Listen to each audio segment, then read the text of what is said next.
2026 අප්‍රේල් මාස 8 වන දින තංගල්ලේදී ගංජා සමගින් පොලිසියේ අතටම හසු වූ පොට්ටු මන්ත්‍රීවරයෙකු වන සුරංග සංජීවන හොත් නාසුරංග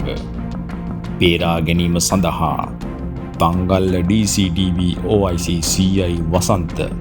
මේ වන විට ක්‍රියාත්මක වෙමින් පවතී.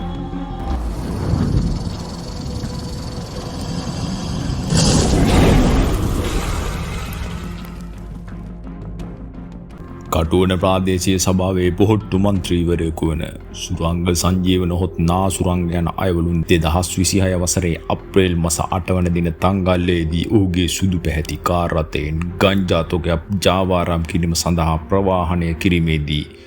තංගල්ල පොලිස් නිලධාරීන් විසින් අත්අඩංගුවට ගෙන ඇති බව අනාවරණය විය. විෂයගත පුද්ගලයා ජාවාරම් කිරීම සඳහා සන්තකයේ තබාගෙන සිටි ගංජා කිලෝග්‍රෑමයක් සමග අත්අඩංගුවට ගෙන ඇත්තේ ඔහුගේ රියදුරු සමග වන අතර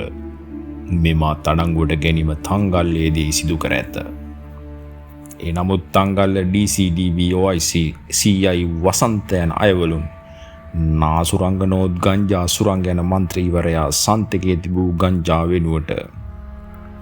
කැඩුණු ගල් කටස් අවියක් නඩු භාණ්ඩ සඳහා ඉදිරිපත් කිරීමටත්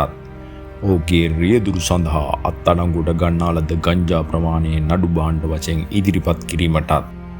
තංගල්ලේදී සිදු කළ වැටලීම මිද්දෙනියේ සුරංගගේ ගමේදී සිදු කළ බවටත්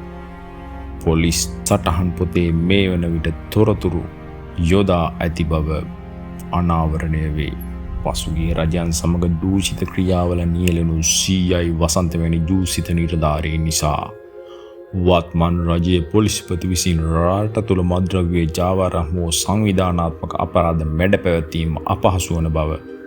මෙවැනි ක්‍රියාවලින් පෙනී යන බවද දන්වා සිටිමු. මේ සම්බන්ධව වහාම ක්‍රියාත්මක වී මුදල් වෙනුවෙන් තම රාජකාරිය අවභාවිතා කරමින් සිදු කරන ලද මෙම අපරාධය නොහොත් වැරදිකරුවන් බේරීමට තැත් කිරීම සම්බන්ධව අවධානය යොමු කරන ලෙස ආනන්ද විජේපාල මහතාගෙන් හා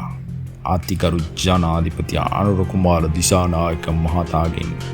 අප ඉල්ලා සිටිමු.